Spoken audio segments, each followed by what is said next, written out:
Assalamualaikum. Pada episode kali ini saya akan berbagi pengetahuan tentang permasalahan hukum mengenai BPHTB atau Bea Perolehan Hak Atas Tanah dan Bangunan.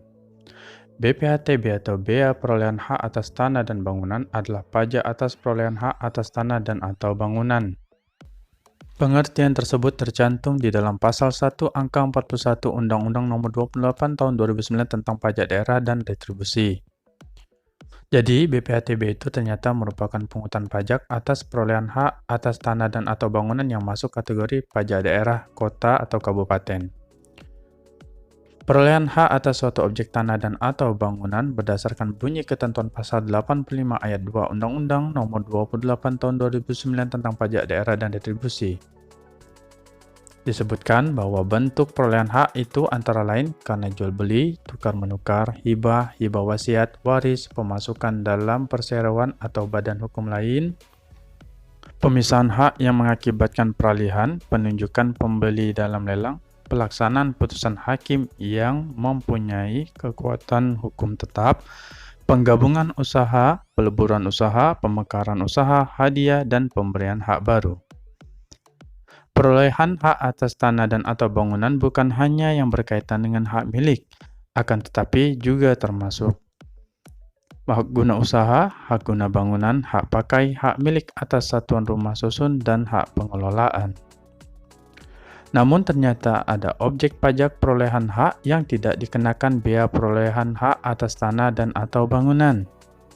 Di antaranya yang pertama, objek pajak yang diperoleh perwakilan diplomatik dan konsulat berdasarkan asas perlakuan timbal balik. Yang kedua, objek pajak yang diperoleh negara untuk penyelenggaraan pemerintahan dan atau untuk pelaksanaan pembangunan guna kepentingan umum. Yang ketiga, objek pajak yang diperoleh badan atau perwakilan lembaga internasional yang ditetapkan dengan peraturan Menteri Keuangan dengan syarat tidak menjalankan usaha atau melakukan kegiatan lain di luar fungsi dan tugas badan atau perwakilan organisasi tersebut. Yang keempat, objek pajak yang diperoleh orang pribadi atau badan karena konversi, hak atau karena perbuatan hukum lain dengan tidak adanya perubahan nama. Yang kelima, objek pajak yang diperoleh orang pribadi atau badan karena wakaf. Dan yang terakhir, yang keenam, objek pajak yang diperoleh orang pribadi atau badan yang digunakan untuk kepentingan ibadah. Jadi, tidak semua objek tanah dan atau bangunan yang dikenakan BPHTB. Ternyata ada perolehan-perolehan dalam bentuk tertentu sebagaimana yang saya sebutkan tadi yang tidak dikenakan BPHTB.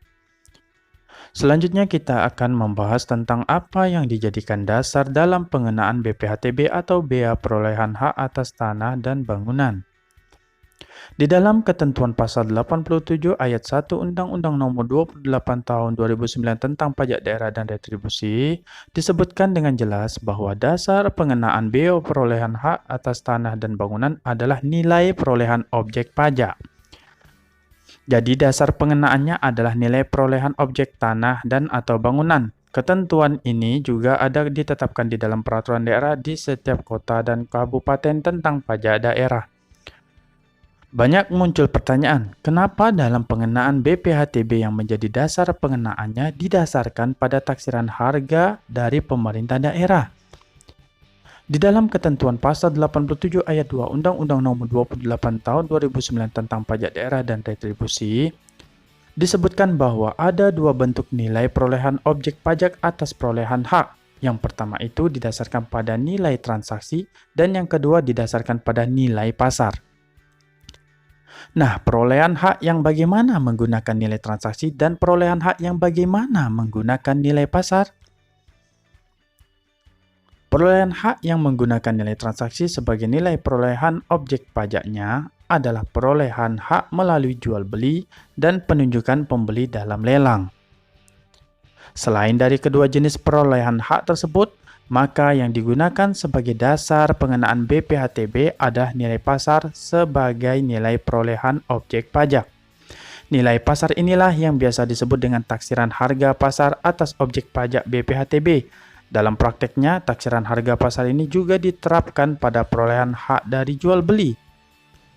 Padahal sudah jelas sebagaimana ketentuan yang tercantum di dalam Undang-Undang Nomor 28 Tahun 2009 tentang pajak daerah dan retribusi, untuk transaksi jual beli, nilai perolehan objek pajaknya mengacu pada nilai transaksi, bukan nilai pasar. Hal tersebut juga dapat Anda lihat di dalam peraturan daerah tentang pajak daerah di tempat domisili Anda. Dapat dipastikan ketentuan tersebut juga tercantum di sana, sebagaimana ketentuan Undang-Undang Pajak Daerah dan Retribusi, bahwa untuk transaksi jual beli, nilai perolehan objek pajaknya mengacu pada nilai transaksi atau yang kita kenal dengan harga perolehan. Dalam ketentuan pasal 87 ayat 3 Undang-Undang Nomor 28 Tahun 2009 tentang pajak daerah dan retribusi juga menyebutkan bahwa nilai perolehan objek pajak yang diperoleh selain karena pembelian lelang, jika nilai perolehannya tidak diketahui atau lebih rendah daripada NJOP atau nilai jual objek pajak yang digunakan dalam pengenaan pajak bumi dan bangunan pada tahun terjadinya perolehan, maka dasar pengenaan nilai perolehan objek pajak yang dipakai adalah NJOP pajak bumi dan bangunan tersebut. Ternyata NJOP jadi standar minimum nilai perolehan objek pajak dalam hal khusus jika nilai perolehan tidak diketahui atau diketahui tapi nilai perolehan atas haknya lebih rendah dari NJOP PBB di tahun tersebut. Makna tidak diketahui ini diperuntukkan bagi objek pajak bumi dan atau bangunan yang perolehan haknya didapat melalui perolehan di luar dari jual beli dan pembelian lelang. Jika terjadi kondisi di mana perolehan hak diperoleh dari jual beli namun instansi pemerintah daerah terkait menetapkan nilai perolehan objek pajak dengan menggunakan taksiran nilai pasar, apalagi lebih tinggi dari nilai transaksi sebenarnya, maka pihak wajib pajak dapat mengajukan keberatan secara tertulis dengan instansi terkait tersebut dan sudah ada form keberatan yang memang telah disiapkan di sana. Tentunya dengan melampirkan alat bukti mengenai kebenaran nilai transaksi dan juga disertai dasar hukum yang melandasi keberatan kita tersebut. Pembahasan berikutnya, bagaimana cara menghitung BPHTB.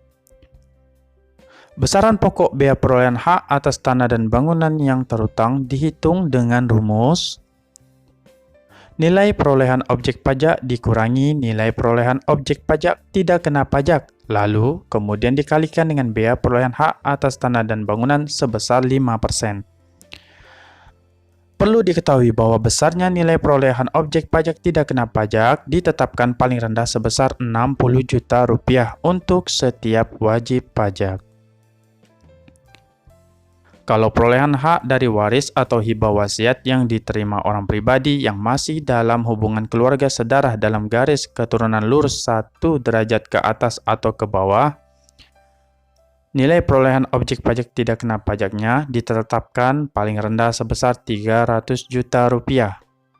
Hal ini diatur di dalam pasal 87 ayat 4 dan 5 Undang-Undang Nomor 28 Tahun 2009 tentang pajak daerah dan retribusi, dan silahkan Anda lihat juga di peraturan daerah tentang pajak daerah di kota atau kabupaten tempat tinggal Anda. Mungkin perlu diberi ilustrasi penghitungannya ya. Contoh kasusnya begini, misalnya wajib pajak A membeli tanah dan bangunan dengan harga Rp65 juta. Maka harga Rp65 juta inilah yang disebut dengan harga transaksi. Cara menghitungnya adalah sebagai berikut. Dari ilustrasi tersebut diketahui bahwa nilai perolehan objek pajak adalah sebesar Rp65 juta. Karena perolehan haknya melalui jual beli, maka nilai perolehan objek pajak tidak kena pajak yang dikenakan adalah Rp60 juta.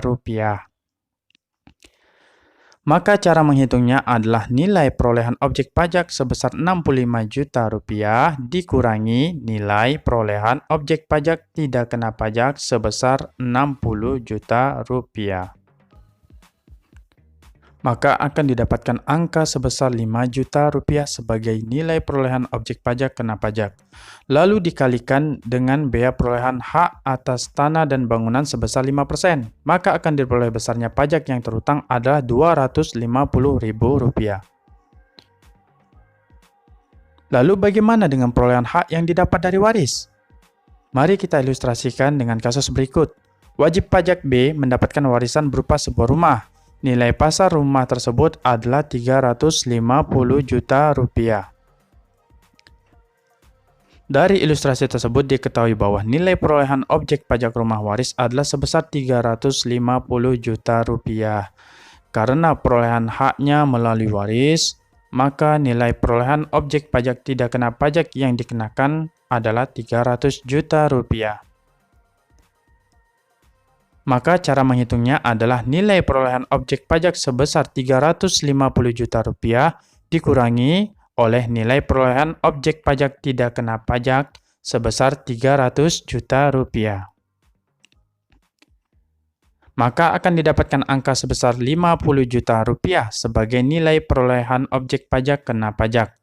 Lalu dikalikan dengan biaya perolehan hak atas tanah dan bangunan sebesar 5%, maka akan diperoleh besarnya pajak yang terhutang adalah Rp2.500.000. Mudah-mudahan cukup jelas ya tentang cara menghitung BPHTB. Kita cukupkan sampai di sini pembahasan mengenai ketentuan hukum BPHTB. Semoga bermanfaat. Sampai ketemu di episode masalah hukum berikutnya. Wassalamualaikum.